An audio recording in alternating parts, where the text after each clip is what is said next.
حالانکہ مال تو سارا اس کا دیا ہوا ہے. تو فرماتا ہے اس میں 2.5 روپے دے دیں، 97.5 پھر بھی رکھ لیں اپنے پاس، صرف 2.5 روپے.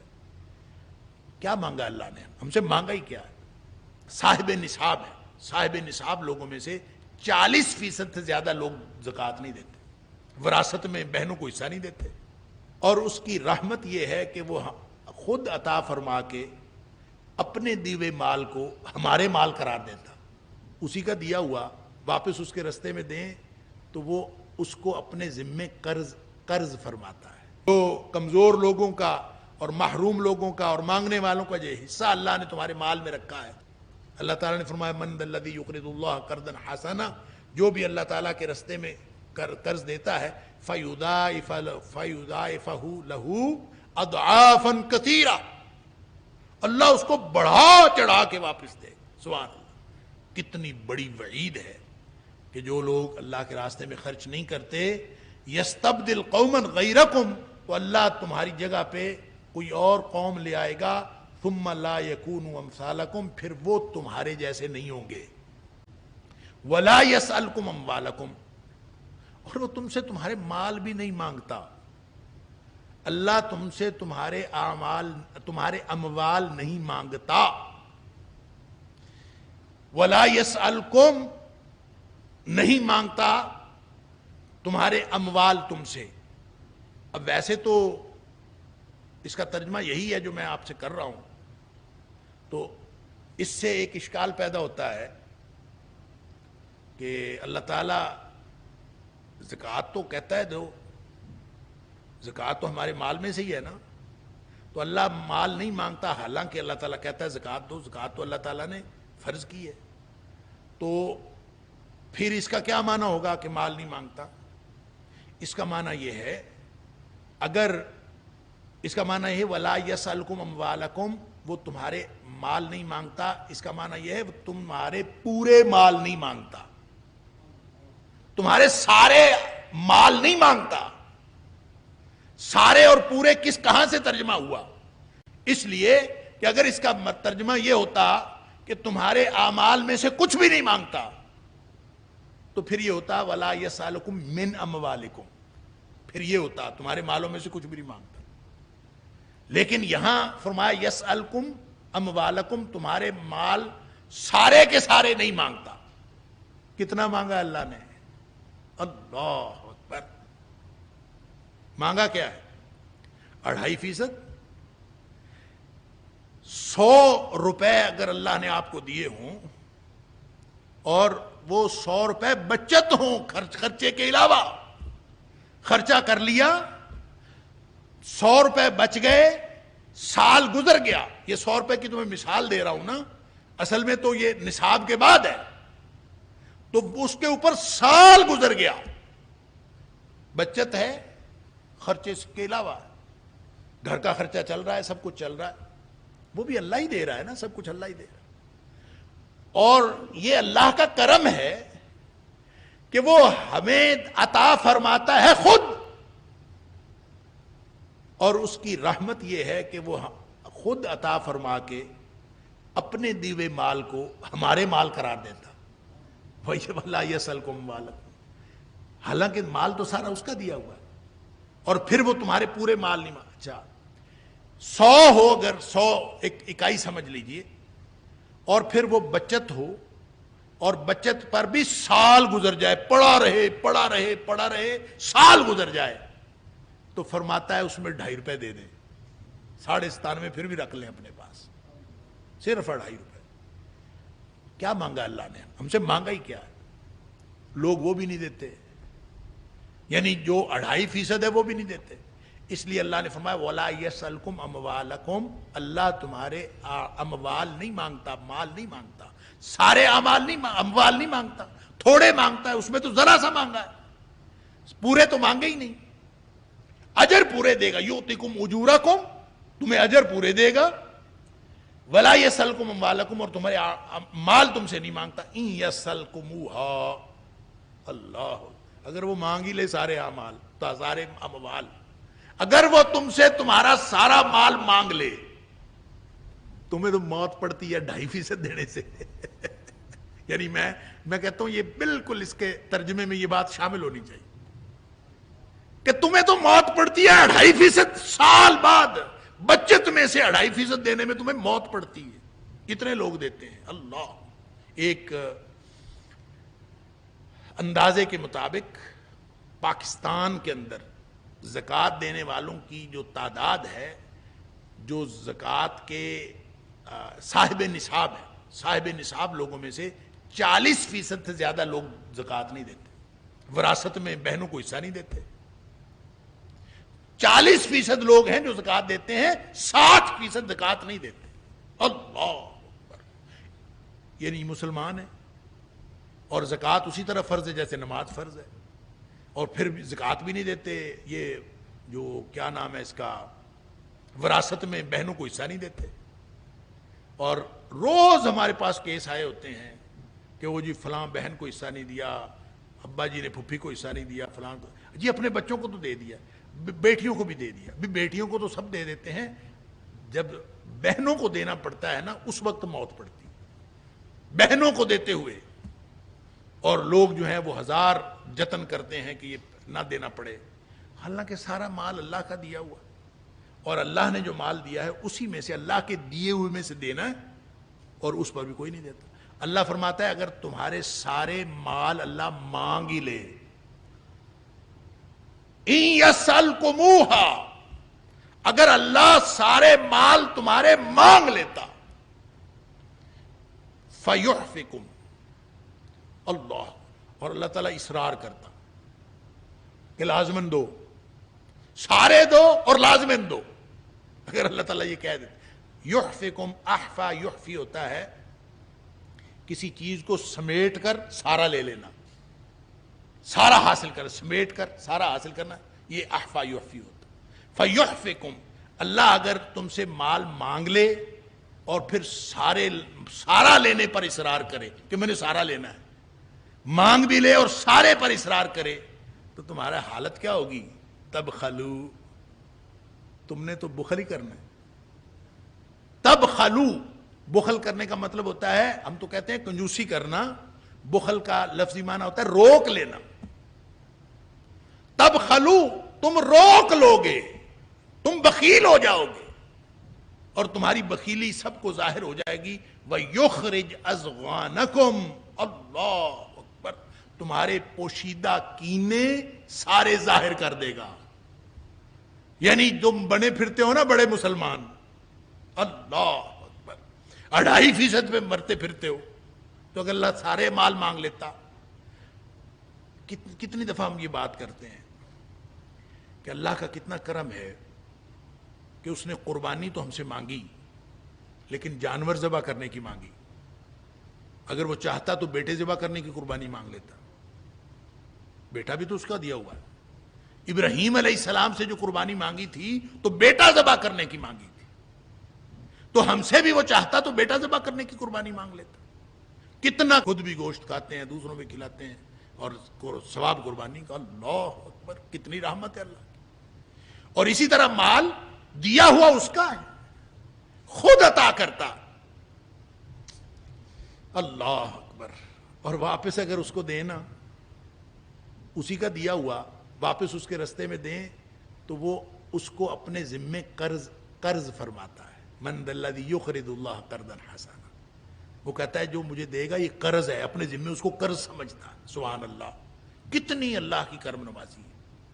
تو فرماتا ہے اگر اللہ تمہارے سارے مال مانگ لیتا نا، دیا ہوا حالانکہ اللہ کا ہے، اولادیں اللہ کی دی ہوئی، مال اللہ کا دیا ہوا، ہر کچھ سارا کچھ اللہ کا دیا. اسی لیے جو اہل ایمان ہے نا، ان کی اللہ کریم نے جو سورہ بقرہ کی ابتدا میں نشانی بتائی، وَمِمَّا رَزَقْنَاهُمْ يُنْفِقُونَ، جو کچھ ہم نے ان کو دیا ہے وہ اس میں سے خرچ کرتے رہتے، دیتے رہتے ہیں. تو خرچ کرنا اور دیتے رہنا، یہی اصل میں جتنا زیادہ آپ خرچ کریں گے اللہ تعالیٰ اور عطا فرماتا جائے گا. مومن کی نشانی یہ وہ خرچ کرتا. اللہ فرماتا ہے اگر وہ تم سے مانگ ہی لے سارے مال، فیحفکم، اور اس پر اصرار کرے، تب خلو، تو تم بخیل ہو جاؤ. ویخرج اضغانکم، اور تمہارے جو کینے ہیں یہ میں نے بتایا تھا ازغانکم کا لفظ دوسری مرتبہ آیا ہے زغن. زغن کا مطلب ہوتا ہے، یہ زغن کی جمع ہے ازغان، تو زغن ہوتا ہے چھپا ہوا کینہ، چھپے ہوئے بات، جو اصل کنجوسی اور اصل کینہ ہے وہ سارا باہر آئے. وَيُخْرِجَ أَضْغَانَكُمْ، اور تمہارے چھپے ہوئے پوشیدہ کینے جو ہیں وہ باہر آ جائیں. ہاں انتم ہاؤلائی، تم تو وہ ہو، ہا انتم، تم تو وہ ہو، ہاؤلائی جو تدعون، تم بلائے جاتے ہو یا پکارے جاتے ہو یا دعوت دیے جاتے ہو، لتنفقوا فی سبیل اللہ. اب یہ گویا اسی کی تشریح ہے جو پیچھے بات ہوئی. تم تو وہ ہو کہ تمہیں جب دعوت دی جاتی ہے کہ تاکہ تم اللہ کے راستے میں خرچ کرو، فَمِنْكُمْ مَنْ يَبْخَلْ، تم میں سے کتنے ہیں جو پھر بھی کنجوسی کرتے ہیں. یعنی اللہ تعالیٰ نے تو سارا مال خرچ کرنے کا حکم ہی نہیں دیا، جو تھوڑا بہت خرچ کرنے کا حکم دیا ہے اس کے لیے بھی جب تمہیں بلایا جاتا ہے یا جب کہا جاتا ہے فَمِنْكُمْ مَنْ يَبْخَلْ، اور تم میں سے پھر بھی اتنے لوگ ہیں جو کنجوسی کرتے. یبخل کا مطلب روک لیتے، مال روک لیتے، نہیں دیتے. اچھا، میں نے عرض کیا کہ یہ یبخل جو ہے یا بخل جو ہے یہ کنجوسی کو کہتے ہیں اور مال روک لینے کو کہتے ہیں اور اس کے عمل کو کہتے ہیں. اس کے پیچھے جو خواہش چھپی ہوئی ہوتی ہے، ایک ہوتا ہے شح، قرآن میں آیا شح نفسہ ومن یوق شح نفسہ. شح کا مطلب ہوتا ہے مال روک لینے کی خواہش.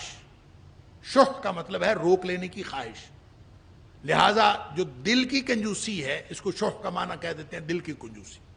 تو مال روکنے کی جو خواہش ہوتی ہے وہ شح ہوتی ہے، اور جو مال روک لینے کا عمل ہوتا ہے وہ بخل ہوتا ہے. لہذا جو پہلے شح ہوتی ہے وہی بخل بنتا ہے، اس کا جو عملی اظہار ہے وہ بخل ہے.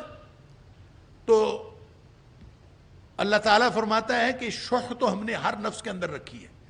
وَأُحْضِرَتِ الْأَنفُسُ شح، جو ہر نفس ہے اس کے اندر ہم نے شح رکھی ہوئی. یہ امتحان کے لیے، جیسے فرمایا کہ وَنَفْسٍ وَمَا سَوَّاهَا فَأَلْهَمَهَا فُجُورَهَا وَتَقْوَاهَا. ہر نفس کے اندر اللہ تعالیٰ نے فجور بھی رکھا ہے، تقویٰ بھی رکھا ہے. دونوں چیزوں کی ٹینڈنسی رکھی ہے، وہ نیکی کی طرف بھی جا سکتا ہے، برائی کی طرف بھی جا سکتا ہے. اسی طرح اللہ تعالیٰ نے انسان کے دل کے اندر کنجوسی رکھی ہوئی ہے، شح رکھی ہوئی ہے، شح نفس. اور حکم کیا ہے؟ جیسے وَنَفْسٍ وَمَا سَوَّاهَا فَأَلْهَمَهَا فُجُورَهَا وَتَقْوَاهَا، کہ فجور بھی اور تقویٰ بھی، نیکی بھی اور برائی بھی دل میں ہے. اور نیکی کو کرنے کا حکم ہے اور برائی سے بچنے کا حکم ہے. اسی طرح شح نفس بھی دل میں ہے لیکن اس سے بچنے کا حکم ہے. اور جو بچ گیا وَمَن یُوقَ شُحَّ نَفْسِهِ فَأُولَٰئِکَ هُمُ الْمُفْلِحُونَ، جو لوگ شح نفس سے بچ جاتے ہیں وہی کامیاب ہیں. لہذا جو شح ہے یہ بخل بنتی ہے، اور جس شخص نے اپنی شح پہ قابو کر لیا وہ کبھی بخل سے اس کا اظہار نہیں کرتا.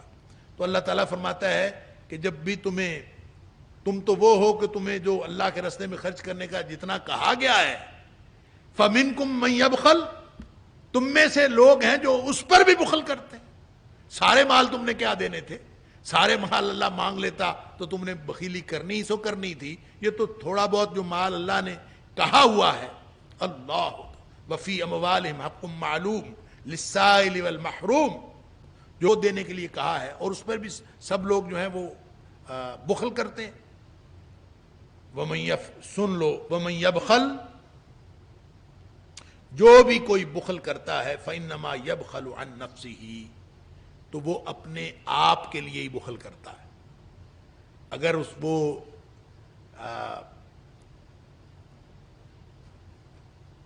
اللہ کے راستے میں دے دے گا تو اس کا فائدہ تو اس کو اپنے آپ کو ہی ہے نا.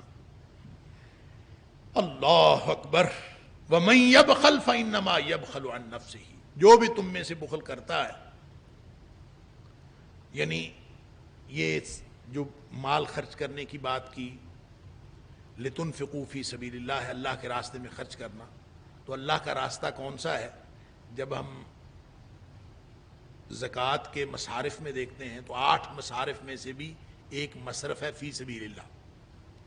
وہ جو فی سبیل اللہ ہے یہ اس کا اولین مقصد اور اولین مصداق سبیل اللہ کا وہ جہاد فی سبیل اللہ. جہاد میں جو خرچ کرنا ہے یہ سب سے بہترین مد ہے فی سبیل اللہ.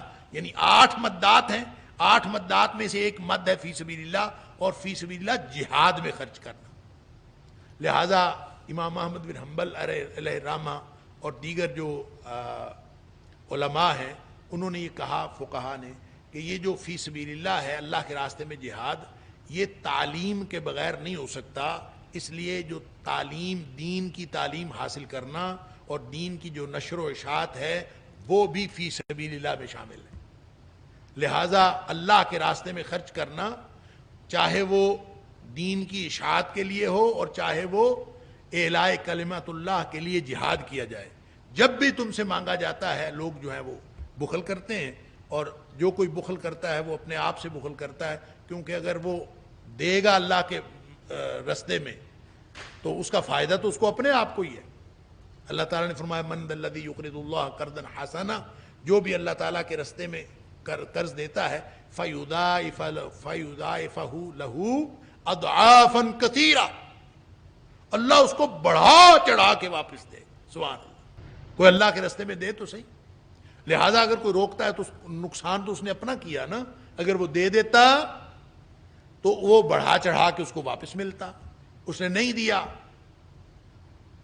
دیکھیں اللہ کے راستے میں کوئی شخص دیتا ہے، نبی کریم صلی اللہ علیہ وسلم فرمایا کوئی ایک کھجور دیتا ہے نا، ایک کھجور، تو اللہ تعالیٰ اس کو پالتا ہے. آپ نے اللہ کے راستے میں دے دی، ایک کھجور تھی، اللہ تعالیٰ اس کو پالتا ہے. اور آپ نے فرمایا ایسے پالتا ہے جیسے تم نے کوئی پالتو جانور رکھا ہو تو اس کو کھلا پلا کے تم بڑا کرتے ہو، اس طرح اللہ تعالیٰ اس کھجور کو پالتا ہے. اور یہاں تک کہ وہ کھجور پہاڑ کے برابر بن جاتی.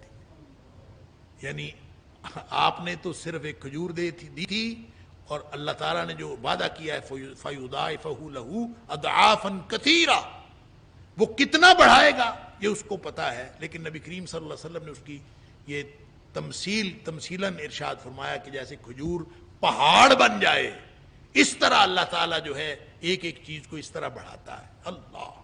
اسی لیے نبی پاک صلی اللہ علیہ وسلم نے فرمایا کہ آگ سے تم بچو، اتقوا النار ولو بشق تمرۃ، چاہے کھجور کی ایک پھانک سے ہی تم بچو، اس کو اللہ کے راستے میں دے دو، آگ سے تم بچ جاؤ، چاہے کھجور کی ایک پھانک سے بچ. یعنی اللہ کے راستے میں دیتے رہنا چاہیے. وَمَن يَبْخَلْ فَإِنَّمَا يَبْخَلُ عَن نَفْسِهِ، جو روکتا ہے، بخل کرتا ہے، وہ اپنے آپ سے ہی بخل کرتا ہے، یعنی اپنا نقصان کرتا ہے. وَاللَّهُ الْغَنِيُّ وَأَنْتُمُ الْفُقَرَاءُ، اور اللہ ہی غنی ہے. وَأَنْتُمُ الْفُقَرَاءُ، اور تم ہی محتاج ہو. یہ ہی پتہ کس کا معنی ہے؟ الغنی. الغنی کا مطلب ہے اصل غنی، اصل بے پرواہ وہ ہے. تو جب وہ ہے تو اس کا مطلب وہ ہی بے پرواہ ہے. اس کے علاوہ تم تو بے پرواہ نہیں ہو سکتے، مخلوق میں سے تو کوئی بے پرواہ نہیں ہو سکتا. اللہ ہی بے پرواہ ہے. اللہ کو کس چیز کی احتیاج نہیں. وَأَنْتُمُ الْفُقَرَاءُ، تم ہی اصل محتاج ہو. اصل محتاج تم ہو اور اصل غنی اور اصل بے پرواہ اللہ ہے. لہذا ترجمہ اس کا یہ ہوگا کہ اور اللہ ہی بے پرواہ ہے اور تم ہی محتاج ہو. اللہ. وَإِن تَتَوَلَّوْا، یعنی ان ساری باتوں کے باوجود اگر تم مال اللہ کے راستے میں دینے سے منہ پھیرتے ہو نا، اگر تم روح گردانی کرو گے، وَإِن تَتَوَلَّوْا، اگر تم منہ پھیرو گے، يَسْتَبْدِلْ قَوْمًا غَيْرَكُمْ، تو اللہ تمہاری جگہ کوئی اور قوم لے آئے گا. اللہ، کتنی بڑی وعید ہے کہ جو لوگ اللہ کے راستے میں خرچ نہیں کرتے، يَسْتَبْدِلْ قَوْمًا غَيْرَكُمْ، تو اللہ تمہاری جگہ پہ کوئی اور قوم لے آئے گا. ثم لا یکونوا امثالکم، پھر وہ تمہارے جیسے نہیں ہوں گے. جو نئی قوم اللہ لائے گا وہ تمہارے جیسے نہیں ہوں گے. اللہ، وہ کیسے ہوں گے؟ پھر تمہارے جیسے نہیں ہوں گے تو وہ کیسے ہوں گے؟ اس کی وضاحت اللہ نے سورہ مائدہ کی آیت نمبر 54 کے اندر فرمائی. سورہ مائدہ کی آیت نمبر 54 ویسے تو ہم پڑھ آئے ہیں، اس میں اللہ کریم نے 5 نشانیاں بتائی ہیں ان لوگوں کی جو اللہ تعالیٰ تمہاری جگہ پہ نئی قوم لائے گا، ان کی اللہ تعالیٰ نے نشانیاں بتائیں. یا ایھا الذین آمنوا من یرتد منکم عن دینہ، تم میں سے کوئی اگر مرتد ہونا چاہتا ہے نا، اپنے دین سے پھرنا چاہتا ہے تو پھر جائے. جس نے پھرنا ہے پھر جائے. فسوف یأتی اللہ بقوم، پھر ان قریب اللہ ایک نئی قوم لے آئے. تمہاری جگہ پہ اللہ نئی قوم لے آئے گا. پھر وہ قوم کیسی ہوگی؟ ان کی ایک نشانی یہ ہوگی کہ یحبہم ویحبونہ، اللہ ان سے محبت کرتا ہوگا، وہ اللہ سے محبت کرتے ہوں گے. سبحان اللہ. اذلۃ علی المؤمنین، وہ مومنوں پر نرم ہوں گے. اعزۃ علی الکافرین، اور کافروں کے اوپر بڑے سخت ہوں گے. یجاہدون فی سبیل اللہ، اللہ کے راستے میں جہاد کرنے والے ہوں گے. ولا یخافون لومۃ لائم، اور وہ کسی ملامت کرنے والے کی ملامت کا خوف نہیں رکھتے ہوں گے. سبحان اللہ. یہ ہیں 5 نشانیاں، اور اللہ فرماتا ہے ذالک فضل اللہ یؤتیہ من یشاء، یہ اللہ کا فضل ہے، اللہ جس کو عطا فرما دے. واللہ واسع علیم، اللہ وسعت کرنے والا اور جاننے والا ہے. گویا اگر کسی شخص نے، اگر کسی قوم نے اس بات سے بچنا ہے کہ ہم تباہی و بربادی سے بچ جائیں، اگر کسی قوم نے تباہی و بربادی سے بچنا ہے اور اس بات سے بچنا ہے کہ کہیں اللہ ہمیں تباہ کر کے ہماری جگہ پہ نئی قوم نہ لے آئے، تو ان کو یہ 5 خوبیاں اپنے اندر پیدا کرنی چاہیے. وگرنہ اللہ نے تو فرما دیا وَإِن تَتَوَلَّوْا، اگر تم روگردانی کرو گے یستبدل قوما غیرکم، تو اللہ تمہاری جگہ نئی قوم لے آئے گا. اللہ اکبر. ثم لا یکونوا امثالکم، پھر وہ تمہارے جیسے نہیں ہوں گے. تمہارے جیسے نہیں ہوں گے کا مطلب یہ ہے کہ جب کوئی معاشرہ، جب کوئی قوم یہ کام چھوڑ دیتی ہے، یہ 5 کام چھوڑ دیتی ہے، پھر وہ گویا اللہ تعالیٰ کی طرف سے تباہی کی مستحق ہو جاتی. تو یہ 5 کام کرتے رہنا چاہیے. کیا؟ اللہ سے محبت کرنی چاہیے تاکہ اللہ ہم سے محبت کرے. مومنوں پر نرم رہنا چاہیے، کافروں پر سخت ہونا چاہیے، جہاد میں حصہ لینا چاہیے، اور کوئی بھی اگر دین کے معاملے میں ملامت کرے تو اس کی ملامت کو خاطر میں نہیں لانا چاہیے. اگر کوئی شخص اس طرح کا، کوئی قوم اس طرح کا کردار رکھتی ہے تو اس کو اللہ تعالیٰ برقرار رکھتا ہے، اور پھر اللہ تعالیٰ ان کو تباہ و برباد نہیں کرتا.